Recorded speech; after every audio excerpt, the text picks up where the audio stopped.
Welcome back, Holligans. It is Joe and Ryan here once again for another episode of Movie Howl.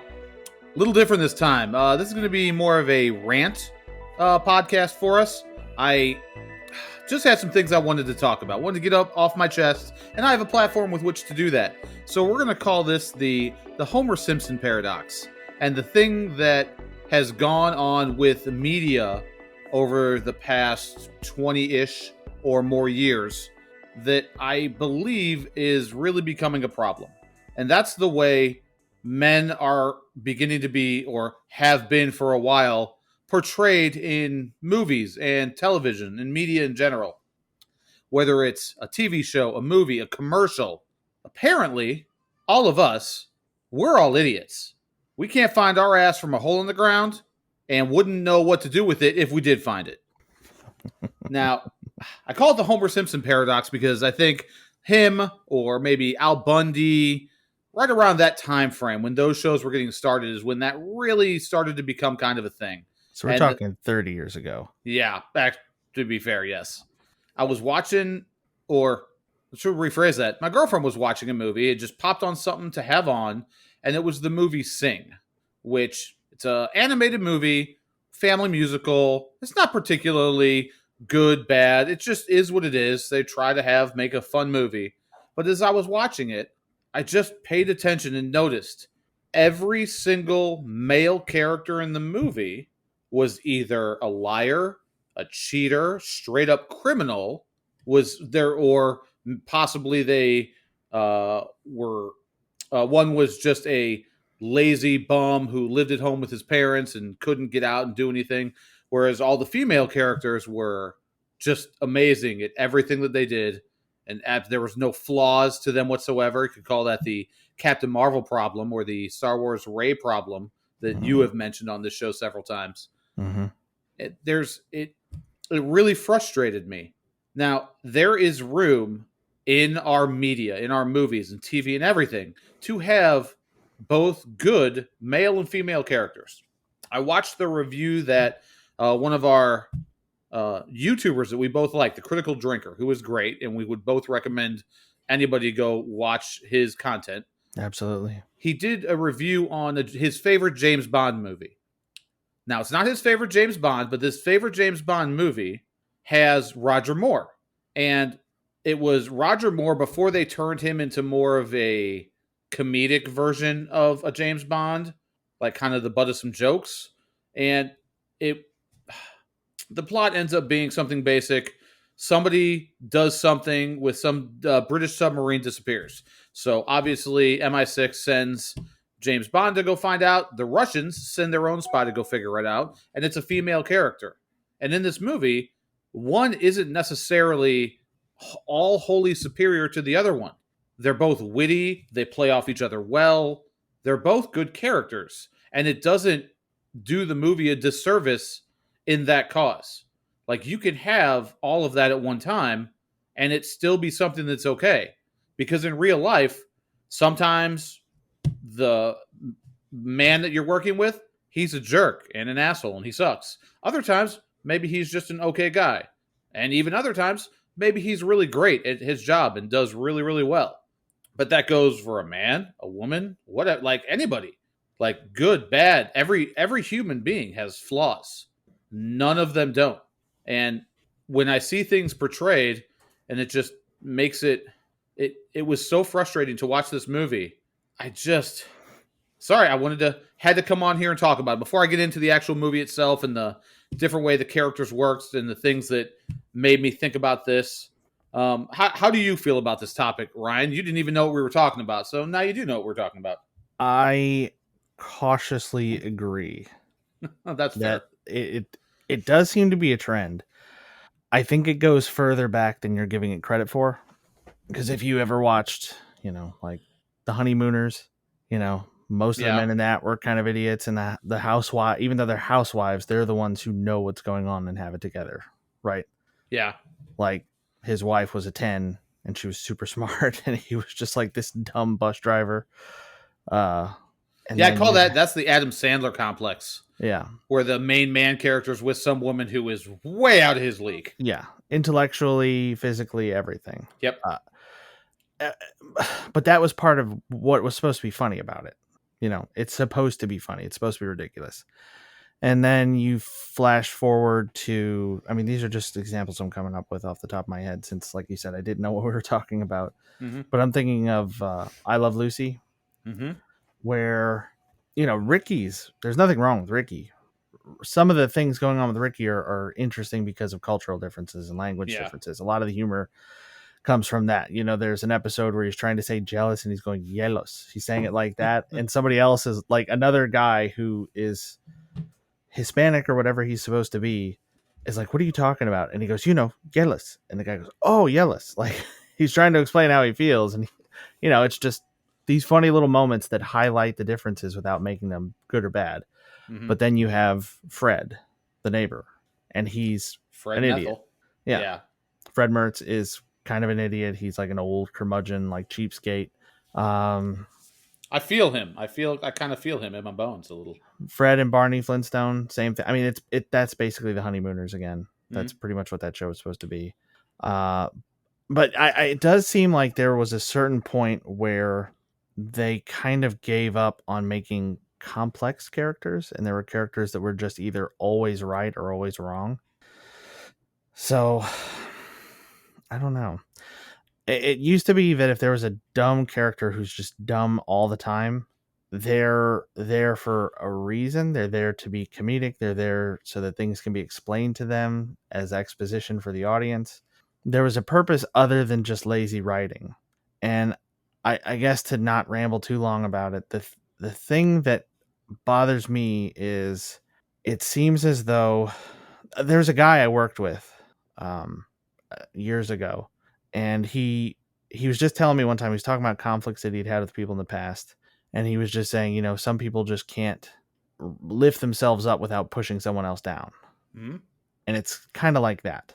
It seems that you cannot elevate one character or ethnicity or whatever without making another lower or lesser than. You know what I mean? Yes. Like that's diversity. Exactly. I 100% agree. Yeah, this diversity in TV that they seem to be doing, or that we hear talk about.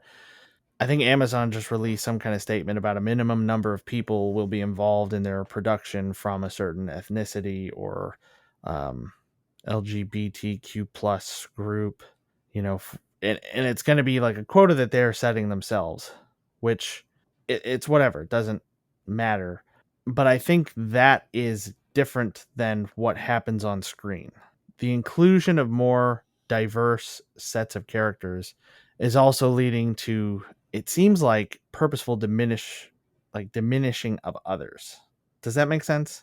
Yes. Like, they don't just, okay, let's take like Star Trek, old school Star Trek, because I haven't seen any of the new stuff. Mostly white people. Not all, mostly though. Mm-hmm. They could just make new Star Trek where the point of the stories is exploration, not just of space, but possibilities, and have more of the characters be more representative of the people you encounter in daily life. I mean, and that depends on where you are. Different kinds of people live in different places. It's whatever. But it seems like a lot of it focuses really heavily on it. Like, hey, did you notice that these are all women? Did you notice that these are this and that's that? Do you know what I mean? They focus a lot on it, and they make the differences between them character differences, not just visual differences. I think the good it does is to show people, like, look, you can be like this.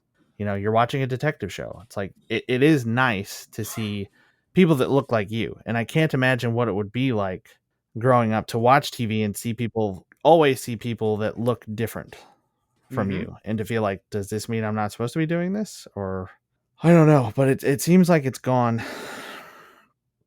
kind of wrong in terms of what you're talking about, that they can't, make one group seem better without making another seem worse. Yeah, they're to hold, to try and bring this whatever group is up while pushing another group down. I don't think it has to be that way. No, I don't think so. You can. That's the difference between somebody who's your boss and somebody who's a leader. A leader brings everybody up. The leaders lead from the front. They don't stand back and point out and tell everybody what. The leaders lead from the front. and they want to bring everybody up together versus, well, I just want to bring you up, but I'm going to do that by making everybody else seem worse. Mm-hmm, mm-hmm. Yeah, and you made me think of more James Bond stuff. That that Roger Moore movie is not the only one where a man and a woman are equal, or at least not clearly better than or lesser than in any specific way. A lot of the Bond movies have been that way. The Bond girls in the past were sort of an object, but in the more recent movies, even some of the Pierce Brosnan ones, the woman is just as capable as him. I mean, maybe not exactly in the same ways, because we've seen movies, not necessarily just James Bond, but we've seen ones where, yeah, it doesn't make sense for a much smaller person to do the same things as a much larger person. A 140-pound woman doesn't do the exact same stuff as a 220-pound man during a fight or whatever. Right. But, I don't remember what movie it was, but we watched something where the woman kicks the tar out of some guy who's way bigger than her because she's just really skilled and uses her environment and uses leverage and things like that. That was Gemini Man. I was going to bring that up anyways. Okay. That character in that movie, I really liked that character. One that was I liked. We talked about it in that review when we reviewed Gemini Man, how Will Smith and her worked really well off of each other. Those two characters played well off of each other. I didn't feel like one absolutely dominated the other one. One wasn't made to look so much better by making this other one look so much worse. And that was one of the highlights of that movie that we had when we reviewed it. We enjoyed that back and forth with them. Mm-hmm. But the movie that I watched, this Sing, there's a lot of different characters in it. You've got the one who's running the whole show, some little koala guy who has a theater that was gifted to him kind of by his father, who just worked hard all of his life. His dad worked hard, like washing cars or something, and worked really hard to buy this theater, old school, like the Fox kind of theater here in St. Louis, and give it to his son. And his son just wants to do well. He has this goal of wanting to do well, but because of something that happens in the movie, instead of he's going to put on a play or a singing competition, and instead of the prize being $1,000, it gets printed up. The prize is $10,000 or $100. I think it's $100,000. It's so much. It is. It's $100,000, which is so much more than it should have been. And when this thing comes to his attention, because he didn't notice it right away until all these people came and tried out, and he was so shocked that at all the clamor for this thing, I was like, oh wow, look at all these people. As soon as it's brought up, instead of just coming clean and saying, whoa, there has been a huge mistake, no, he doesn't say anything and he lies about it. There's another character played by an actor who I really like, that Taron Egerton, and he's great in most things I've seen him in. I really enjoy him. Yeah. And he doesn't want to be part of his family's criminal enterprise. His dad's a criminal, brothers are criminals, and they do criminal things. They steal things. He's like the driver for them, but he can't bring himself to tell them that and just come out and say, hey, I want to do this thing. I want to sing and be a performer. So he lies to his dad. He's a criminal. That's what he does. You've got this little mouse character who's like Frank Sinatra. It's kind of like arrogant. He's just going to win the competition. It's kind of a womanizer, and he's a cheater. He just cheats at things and gets money from bad people, and that ends up being a whole other thing in this. And then you've got some female characters in it, and all of them are just amazing at everything. There's no flaws to any of them. Whereas some of the male characters, they're okay, like Taron Egerton's character, he's a decent character. He has a good heart. He's trying to do the right thing. He doesn't want to be a criminal, but it's still, he's a liar. He's a criminal. Whereas there's two porcupines who are a couple. They're just boyfriend, girlfriend. And they go into the singing competition, and the one who's running it, the koala's like, well, I want you, the girl, who is more talented. She's better at playing. She's better at singing, has a better voice. And out of the two of them is the one who has the most talent, which there's nothing wrong with that. But the way he reacts to it is terrible. He supports her not at all. He thinks she should just quit. And then when she's trying to, write her own music and You're trying to write music, babe. Well, just so you know, it's really hard to write music. It's not for everybody. He doesn't do anything that someone like you or I would do with, our prospective partners. Because if when you're with someone, when you're choosing to be with them, you support them. If your person wants to go into a career path that they want to try, you're trying to open your own business. Your fiance supports you 100% in that. Win, lose, or draw, whether it's great and succeeds or whether you fail, she supports you in the attempt of doing it. And that's how that should be. There's a female pig character played by Reese Witherspoon, who I like in a lot of things that she has done. And she's just a mom. Her and her husband. And the first time I saw them on screen, I thought she was a school teacher because she's like giving out backpacks to like 15, 20 kids. No, they're all her kids. She's all her little piglets. Oof. And the dad, like, he goes to work, but he can't even get to work because he never knows where his keys are. And she always has to tell him where they are. And he doesn't talk to her. He like, after he works, he's like asleep in the chair. He doesn't interact with her. They're just everyone. They're just all jerks and terrible. But every woman in the movie is just amazing at everything they do. And this pig character, she can't really dance. That's one of the things. She's supposed to put on a performance with another singer that she's been paired up with, and she's having trouble getting herself to dance. And well, she's just in the grocery store, and all of a sudden she just starts dancing, and then she's amazing at it. And that's how that goes. There's no real struggle with anything. And it just that whole thing kicked off my thought of, I've been seeing this for a long time. Whether it's a commercial for something and I see, oh, well, the dad, he doesn't even know how to put matching socks together. Like that's some really hard thing. And he can go out and work and he can earn all the money. That's how they're portraying it. And he can have a job and do things. And to be fair, we even know some people like that who were like, when we interact with them at certain things that we might go do, and we're like, you have a job, right? Like you go and you deal with, like you do something every day. And it's confusing because you see how they do things and you're like, oh my God, you're a moron. But I've been seeing it for so long. And I don't, there's a difference between if I was just salty because, well, I'm not seeing enough white men represented in all the stuff. Well, we've been represented in stuff for years and years. Like I get it that white men were the ones who were making all of the content. Therefore, they were putting in the characters that they wanted to see. That's how that works. But that doesn't mean there's not room for all of these other characters. If you want to have a good character that's different, write a good character. That's okay. I have a favorite fictional character of all time who isn't a human being character at all.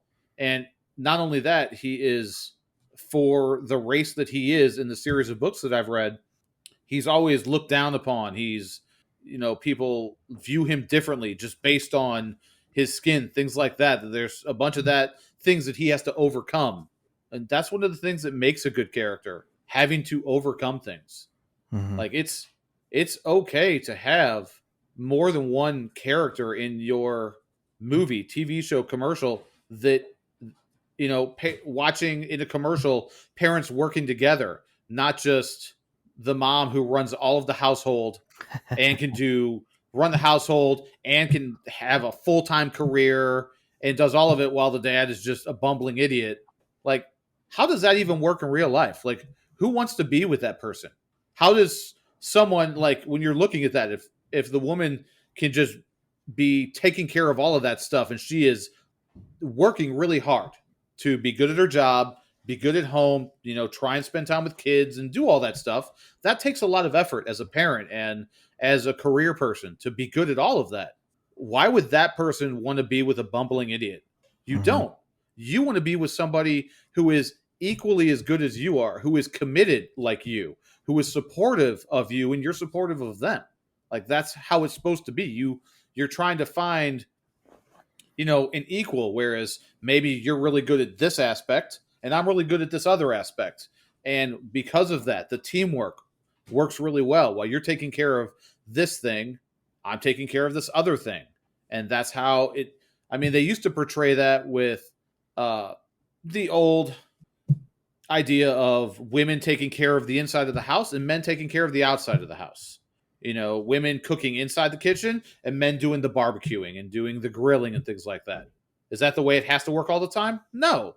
But it doesn't mean that when you had two people where that worked for them, it was a bad thing.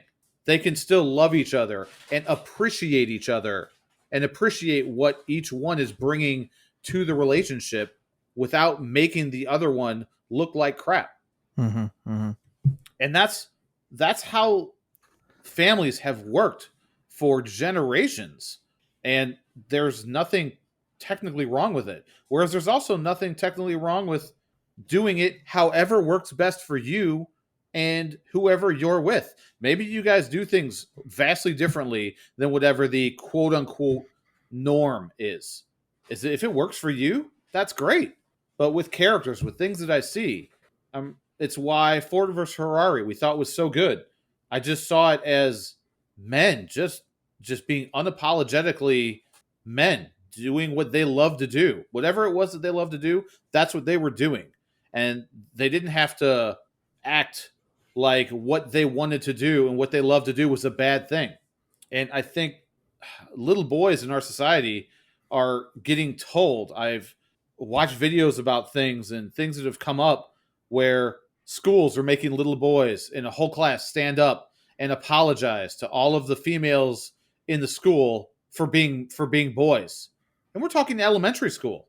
Like they don't even know what why? Because some criminals were did criminal activities and hurt women. That doesn't mean all men are bad. Just like when a woman can be a criminal and hurt a man, Amber Heard, Johnny Depp, that that doesn't mean all women are bad. That's not how it works. And they're trying to paint people into these caricatures of themselves versus just taking somebody on a person to person basis, judging each individual by the content of their character, not by their gender, their race, their religion, their sexual orientation, because that's what society tells me. Oh, you're gay? Well, obviously you have to act like this because every gay person I saw on TV, they act like this. So that means you must act like this. Mm-hmm. That's not how it is. I mean, you might have been able to say that my dad was a little racist as I was growing up, which was nowhere near to as racist as my grandfather was to him. And that's how things were back in the day. Does it make it right? No. But what I felt like more than my dad seemed a little racist was he took his real world life experience in people, individuals who he knew and who he interacted with, regardless of whatever race or anything. Then I like the opinions that he had formed were based on individual people that he knew, not, oh, well, I know this group is always like this, no matter what. And it was just, we never had to sit down and have a big conversation about it. I just understood that because I'm not dumb and I grew up with him. And yeah, he had some colorful language sometimes that would not be okay in most situations anywhere anymore.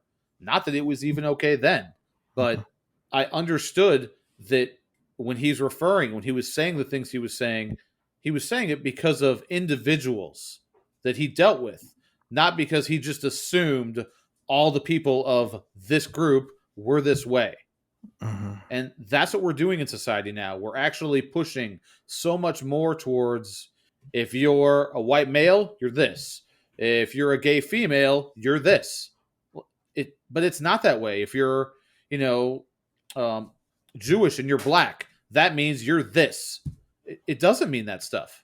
We have to deal with people as individuals. And I am just like with this movie, like with things I've seen for years, it's really getting old. And maybe it's me being salty because for years men were portrayed as the best at everything, and that's just how white men have always been seen. And so now that it's coming full circle, that I'm not appreciating the things like that I see. But if my daughters if my girlfriend, if my mom were to watch something and the female on TV was acting a way that they were looking at them like, well, that's just dumb. Why are they acting like that? And they were started to see that over and over and over again.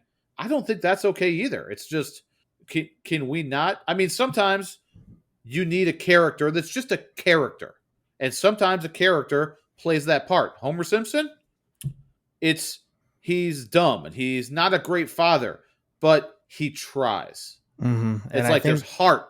There's heart to the things in that show with him. But the more I see it, I don't feel heart behind any of it. I don't feel that there's a good message tagged along with it. I feel when I watched that movie that I referred to in this, that it was done specifically to show this side's really good at everything and this side isn't.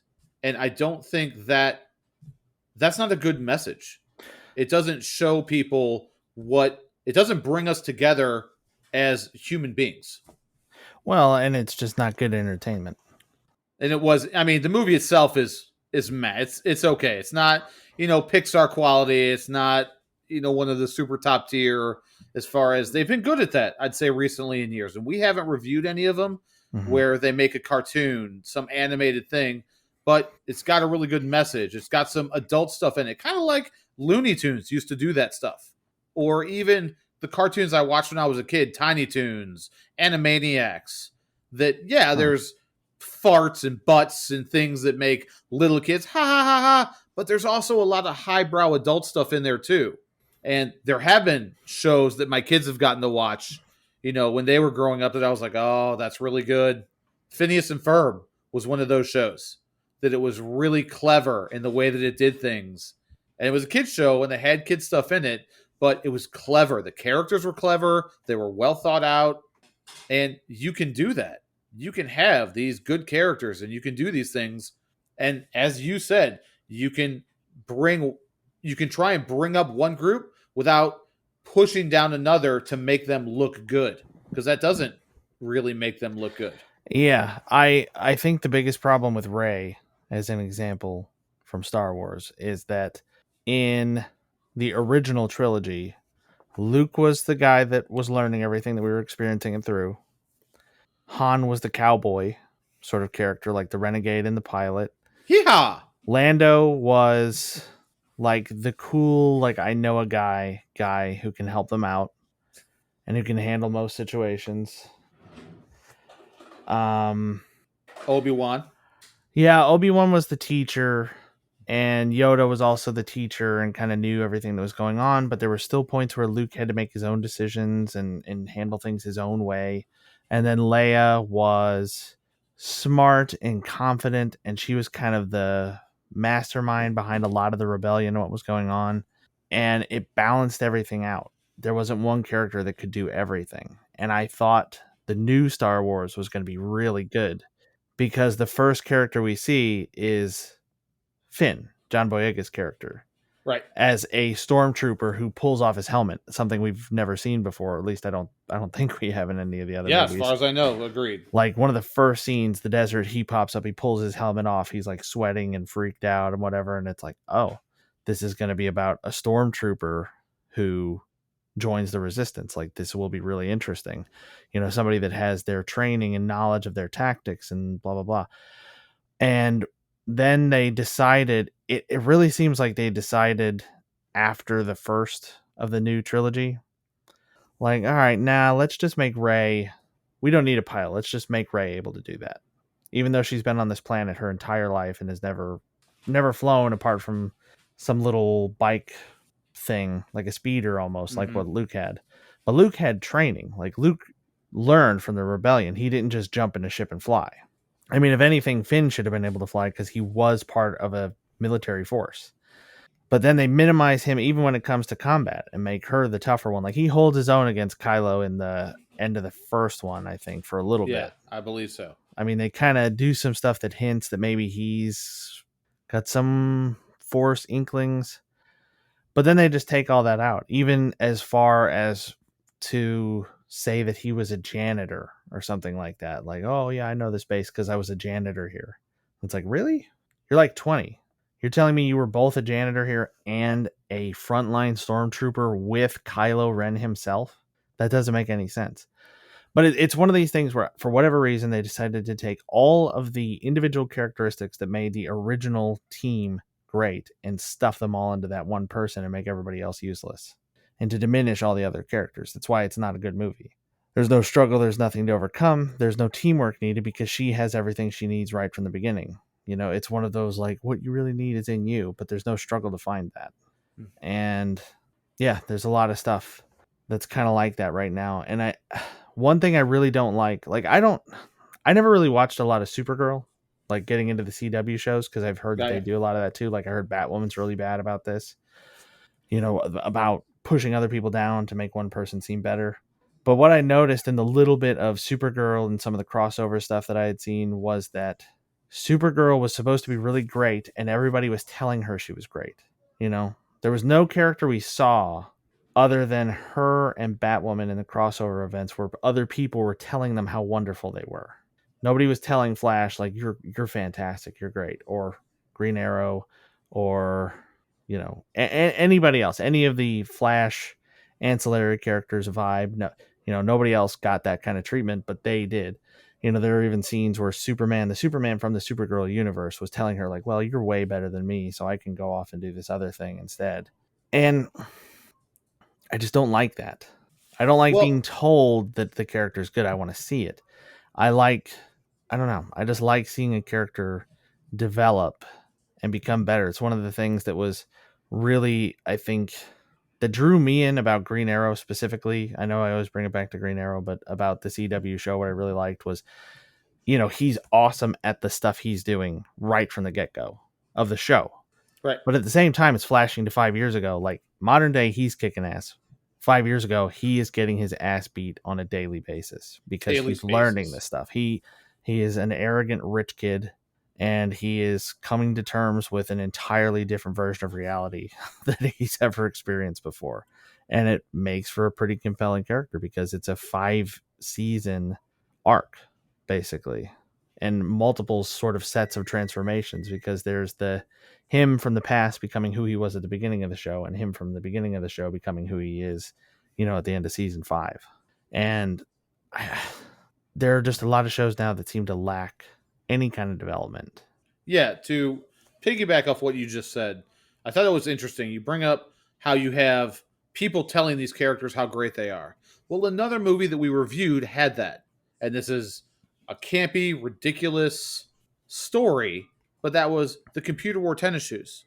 The kid gets these powers, and then all of a sudden he's propelled into this life, and everybody around him is telling him, you're amazing at all this, you're great, you're this, you're that. But it showed in that movie how that changed him as a character. They didn't just tell him he was great at everything, you know, just to stroke his ego. They used that in the movie to show character development and how that changed him, and because of that changing him, how that affected his relationships. Mm-hmm. Whereas what you're describing, I don't think that's what they're doing in those shows. I haven't seen those shows, but based on how you're describing it, the Supergirl thing, the whatever, it doesn't sound like they're using people telling them how great they are to form some other conflict, No, to no. make them overconfident, and then they face some sort of obstacle that they can't get past because all these people have told them they're great and that they can't do it. So there are times where a situation like that, you could use that as part of storytelling. Mm-hmm. But when you're just doing it to do it, you, that okay, there's a movie that we need to watch and review, and that's Whiplash with J.K. Simmons and the guy who played Mr. Fantastic in the Fan Four Stick movie, that kid. Okay. So great. That movie is so fantastic. And J.K. Simmons, as this music teacher, he says you should never praise your kids and tell them that they were great at this, great at that, which isn't necessarily, I don't know if I necessarily agree with that, but I understood his point was you want them to always try harder, always strive to be better. And if you tell somebody you were great at this, oh, well, if I'm great at it, that's it. I don't have to keep working to get better. You just told me I was great at it. Why do I need to keep pushing? Mm-hmm. And I think that just telling people that they're great or showing things where they're great right from the get-go. Like, it is one of the things that bothers me in superhero shows, where you have characters like Batman who train from the age of 8 to 31. I think Batman's perpetually 31, or he's supposed to be. I guess, yeah. And then you have another character who's just like, oh, I'll try out superheroing, and they're like 94% as good as Batman. You know what I mean? Yeah. That bugs me. It was the same in CW Arrow. There'd be characters that, I mean, maybe they had some kind of background. They're like a cop or something like that. So there's some reason why they're able to fight fairly well, well enough to deal with Oliver, with all the stuff he's been through for 5 years with the island thing, and then however many years as Green Arrow. But then there are characters like Laurel. Like, you've only seen the first season or something like that. First two First two, seasons. which is Yep. what I told you to You watch, and did. then Don't stop. go past 2, and I stopped. And I don't know. I don't think she became uh like part of the team, but there is a point at which little skinny Laurel, who was a lawyer, decides to go to a kickboxing gym and immediately become a superhero. Now, I know in that show they showed her handling herself in certain situations. Like, her Mm-hmm. dad was a cop. He taught her some stuff. He wanted to make sure that she was not a helpless person. Mm-hmm. Like that, so there was at least a little bit of a background for that. Mm-hmm. But to go from I can kind of handle myself in certain situations, and Yeah, like, I know to put my keys between my knuckles and whatever it is you're going to do to fend off somebody trying to mug you in a parking lot, to being on the level of a DC comic book superhero. right. The problem with it, what I'm driving at with that, is I think it would make people discouraged, because I've seen this a lot, where people get really discouraged if they can't do something really well right away. Like, I like to play pool, but I don't know that many people who like to play, or that many places to go play. But I also know that a lot of people get really frustrated if they're not good at it right away. And it's like, no, you have to play for sometimes years to get even Yep. decent at it. Like, You just named my kids. If they can't do it great immediately, there's so many things that they just, all right, that's it. Oh, well, I gotta put in effort towards this. I don't know about that.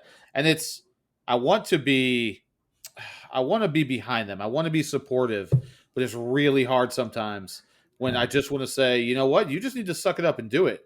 Like, I I remember I wanted to play. I played soccer growing up. I played baseball growing up. Uh, I played some hockey when I got a little older. It's a little basketball, but I would take my soccer ball and I'd kick it against the side of the house and just play with it for an hour out of my day. I'd just take an hour and go do it, or I'd just go out in the backyard and I'd shoot baskets for a couple hours because I just felt like doing it. And I don't. You're right. When people aren't good at something immediately, they just give it up. Invincible was good about that. He wasn't just great at being a superhero off tops. And it was fun to watch a superhero show where it kind of revolved around that. Mm-hmm. The fact that there's a quite a large learning curve in going from amateur, I don't know what I'm doing, to professional, I've got this. Right, right. And and my worry is that we're kind of moving towards a version of society where there's less conflict and less to overcome, less adversity. I think, not that okay. What's the right way to put this? It Everybody is gets a participation award. it is good to be mindful of how other people feel and how they think, and to do your best to not offend anybody or upset anybody, to be at least somewhat delicate in how you handle other people. But there's a difference between that and telling everyone that they are automatically good at whatever it is, saying like, hey, this kind of person is good or is specifically better than you or whatever you are. Because individuals are all different. Mm-hmm. There are things that the typical man will do, or the typical woman will do, or the typical Asian person will do, or Hispanic, or whatever it is. There are certain traits that I guess statistically you could tease out, but not everybody's predictable. Like, Right? a while back, I went to a store and somebody pulled up in a gigantic pickup truck, huge lifted pickup truck, could have run over my car and parked right in the middle of two spots. What kind of person do you think got out of it? Okay. Generally, my first thought would be some big white redneck looking dude. Yeah, that's what I thought too. But the person that got out of it was a young black kid.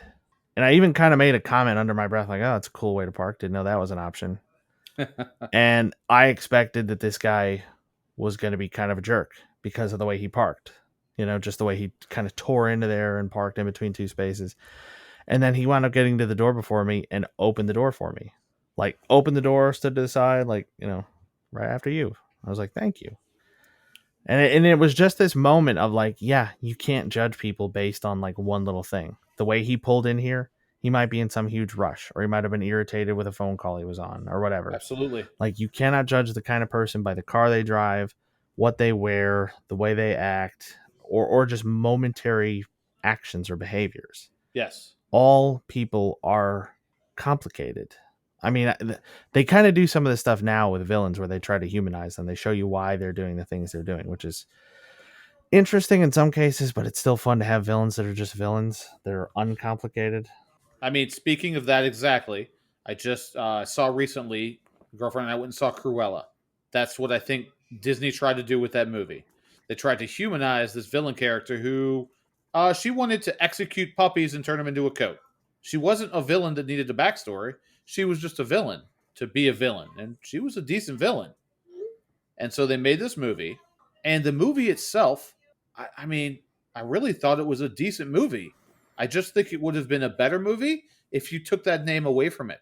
And it was just the movie that I watched, not me trying to sympathize with this character who was one of my least liked villains of any movie I saw growing up. She wanted to kill puppies and turn them into a coat. That's horrific. That's Yeah. not okay. Yeah, we don't need to humanize everybody. We don't need an origin for everybody. And I think that there's a lot more value to showing real diversity.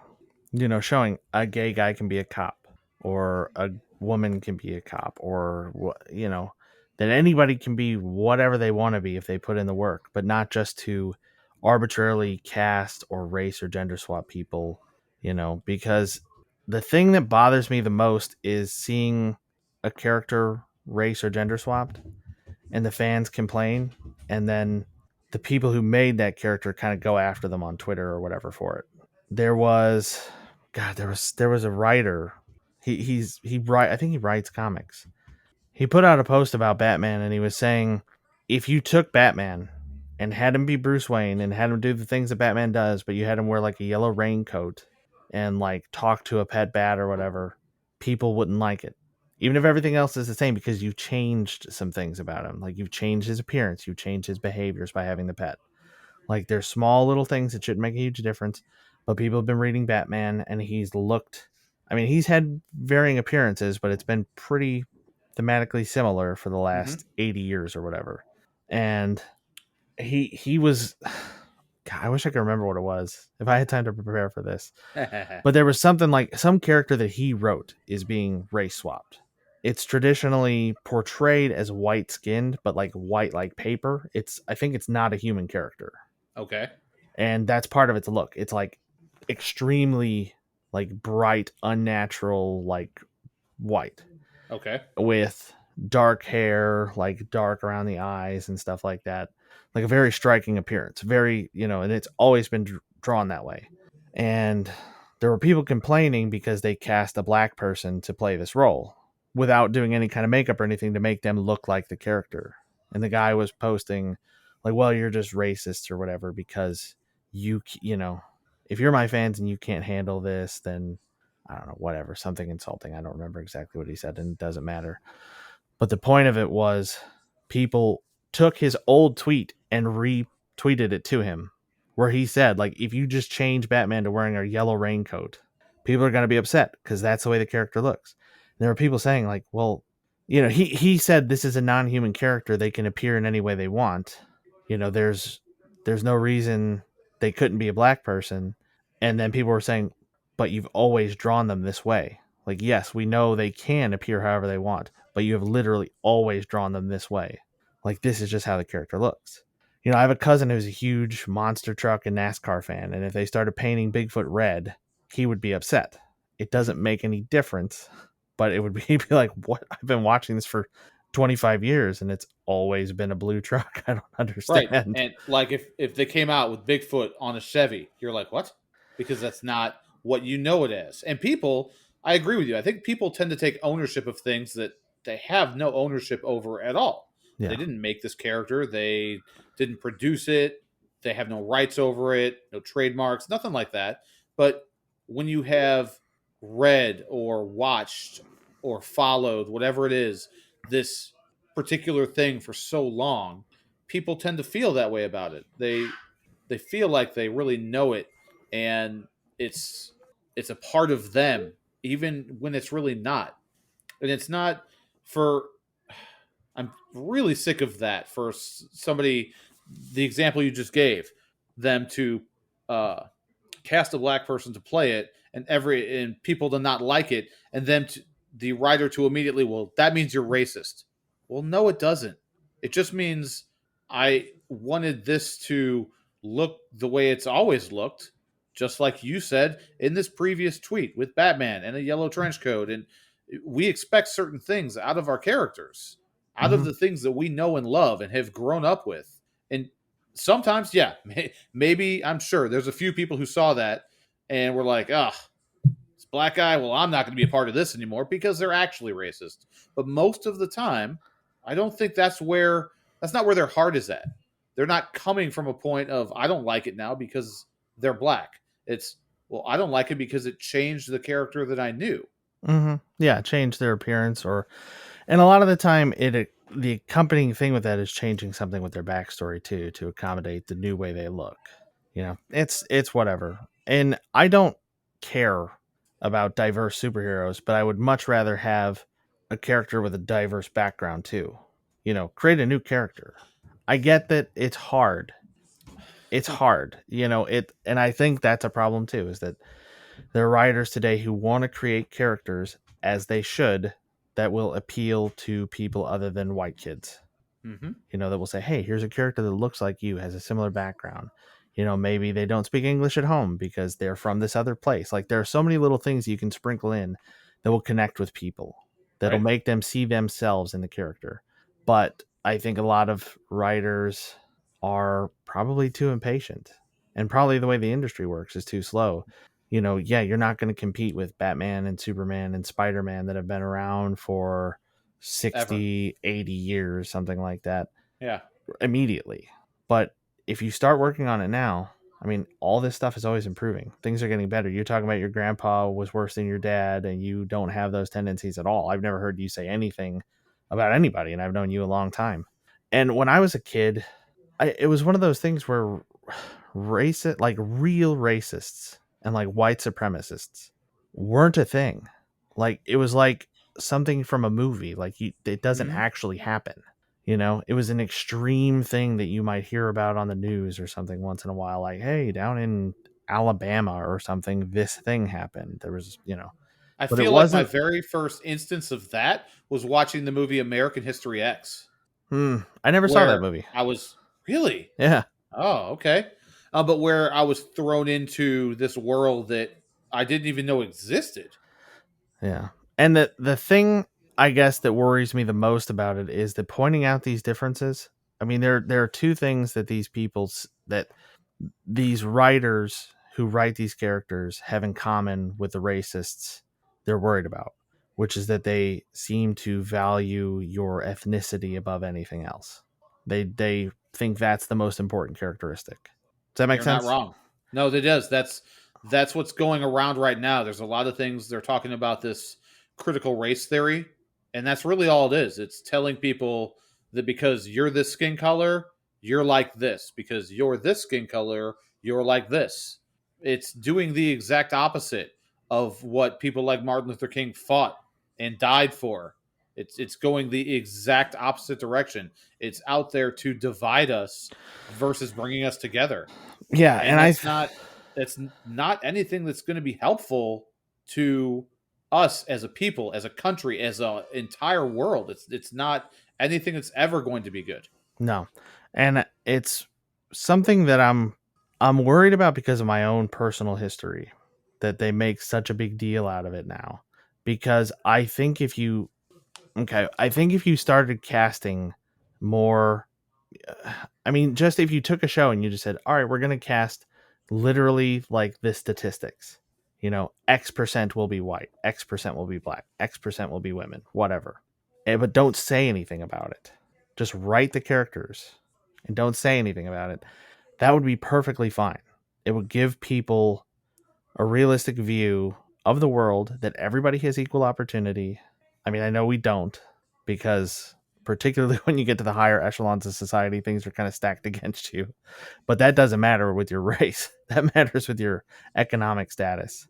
But when they point out these racial differences, I think that's where the problems come in. Because I have genuinely never known anybody who is racist in my life. I mean, I've heard comments and jokes and things like that, but I've never actually seen or heard of, and maybe my experience is unique, but I've never seen anybody act aggressively towards another person because of some superficial characteristic like skin color or sexual orientation. And even growing up, my best friend was black, from like kindergarten to third grade, something like that. And then his family moved away and he went to a different school. And, you're a little kid, you don't see each other anymore. Right. I didn't realize he was black until I was like 17. It was just something, I don't remember how it came up, but I was thinking about my old friends and I was like, oh, right. I never even thought of that. I never realized, I was too young to realize that he was different than me. There was a girl who was Asian. I didn't realize, like there were people who were different than me, but I didn't realize it. And I didn't realize it because they're not that different and it doesn't actually matter. I saw Right. another great quote online. There's that whole people are like snowflakes, they're all unique and different. But somebody else responded, oh, wait, you mean because they're all basically the same unless you take the time to pay attention to the differences? Right. That's really good. I've seen. I like that. I've also seen the picture where it's a fork sticking up, but the tines are all bent in different ways. It would be basically useless as what it's intended to be. Just because you're unique does not mean you are useful. Like in general, as I've tried to teach my kids this, if you want to be, I mean, we're all unique as people. Your Hmm. thoughts are only your thoughts.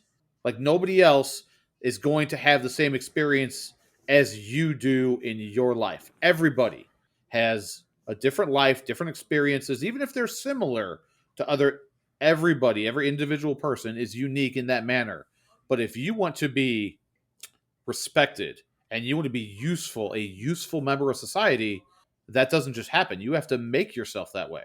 You have to care enough to want to have a drive and to be driven to do something well and to learn a task, to learn, a skill, whatever it is, and to want to work hard enough to become good at it. And everybody everybody can be whatever they want to be, regardless of that's the one of the best things about this country and the way it was set up from the beginning. Hmm.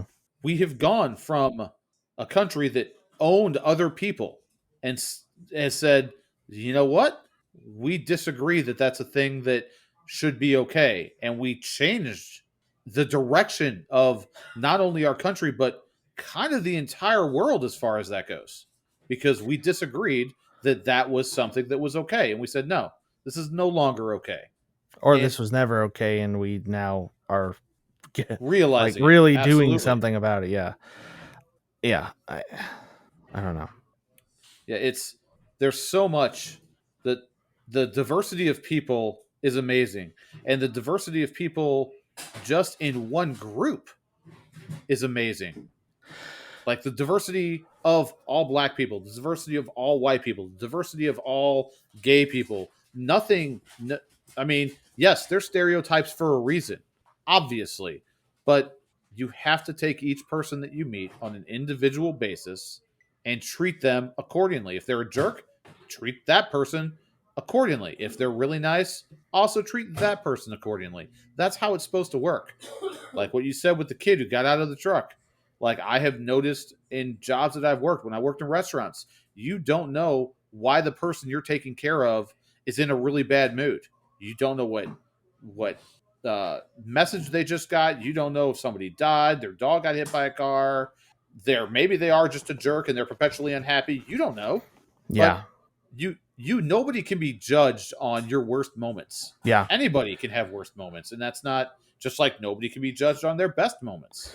That's something I've been thinking about too, since you mentioned I'm trying to open my own business. That's something, there's training out there that you're supposed to have, uh that's like sensitivity training and things like that. Basically, this person might feel this way. Here's how to try to avoid making them feel that way, which is fine, because everybody should have a right to be who they are, live their lives without being harassed or being made to feel lesser than. Everybody. And I think that's an important thing to teach too. Is like, just because somebody acts a certain way at a point doesn't mean that's just who they are. You know, like, hey, if you're dealing with a customer and this is how they're behaving, just be cool. You know, that's gonna be part of our. That's gonna be on the posters. We're gonna have like a kitten, I don't know, hanging from a rope or whatever, and it's gonna say like, "Be cool, hang in there." Yeah. But really, like, just it's a thing that I try to do where it's like, all right, when have I been like this to somebody, and what was going on with me? Well, maybe that's what's going on with them. Or even when I call customer support, since I've done jobs where I have people calling in and they're upset, if I'm really angry with the phone company or something like that, and I call in, if I know I'm really upset, I try to preempt the whole thing just by saying, I'm really irritated because of these things. It is not you. It is not anybody I've talked with, and I know that you have nothing to do with this. Like, if I get heated, please don't take this personally. A lot of people could do that. That's a smart thing to do. It. A lot of people don't think about that. They just get upset. I watched it the other day. I took my daughter to the dentist, and when she was finished, she comes out after the cleaning. The dental tech comes with her. She explains stuff to me, and my daughter and I are grabbing our stuff to get together to leave. The dental tech starts to walk back, into the back to do whatever her job is. And one of the other parents who's sitting out there stops her, and she was unhappy because they didn't let her go back with her 9-year-old son. And she questions, like, how come I didn't get to go back? I saw all these other parents go back. And then she saw two adult women go back together. And the dental tech said something about, oh, I'm pretty sure those women, one of them was like, it was her support person, and she was like, what? Like, and I mean, I said something to her on the way out, and I'm like, I don't know what that's about. You're a damn adult. Act like an adult. Whatever. Or carry yourself around a little support dog. Whatever. And she had a right to be upset. But when you're in the customer service industry for whatever reason, sometimes you have to understand it's not you. It has nothing to do with you, even if they're taking it out on you.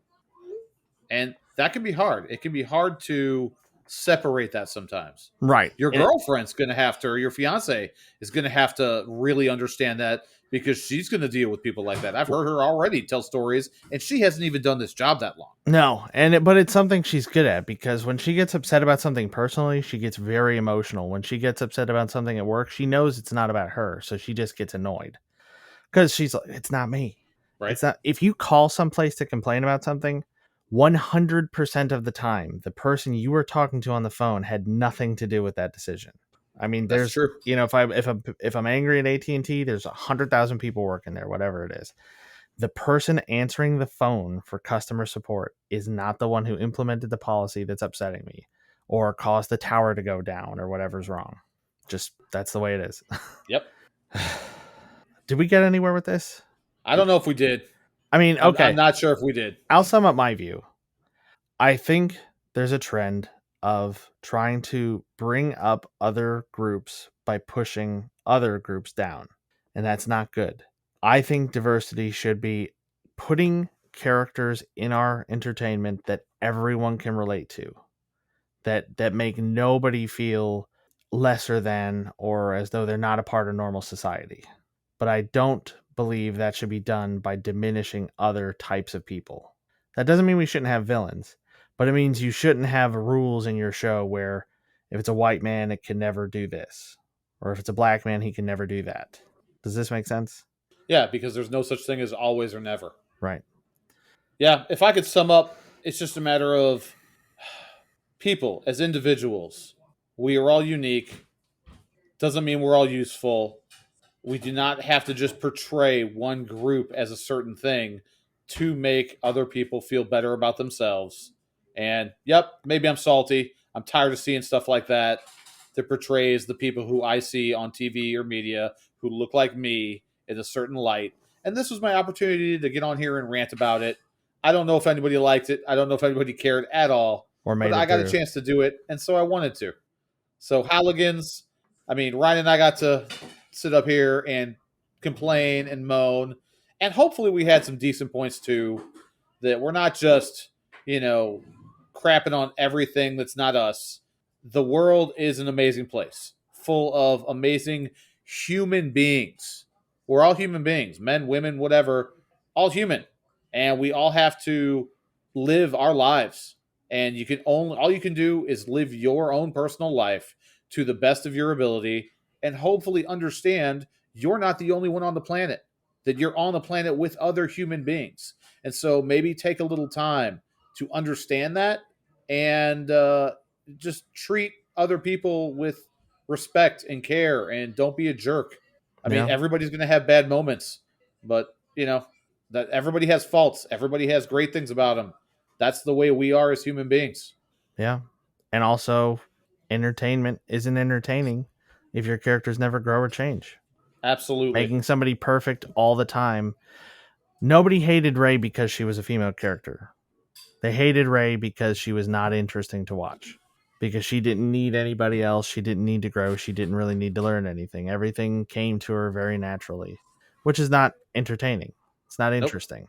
Just, it's like watching a contractor build something. It's like, well, oh, they're going to attempt to do this, and they did it because they're a professional and they've been doing this forever. It's like, no, like It would be entertaining to watch a contractor try and go play volleyball, or to try and do something they don't know how to do, yeah, and to struggle at it, and then say, all right, well, I'm learning and I'm becoming a little more understanding of how this works. And that's where interesting characters come from. Yep. Overcoming obstacles. All right, well, I guess that's it, right? That's pretty much it. I think so. All right. All right, Halligans, it looks like we might be done. Where are they hitting us up at if they really want to? There's a lot to talk about with this one. So hit us up and talk about it. Yeah, they can email us at moviehell@gmail.com. Find you on Twitter at moviehell, or me on Twitter at manpanda. All right, I'm pretty sure I've been Joe. I think I've been Ryan. And I'm even more sure we're out.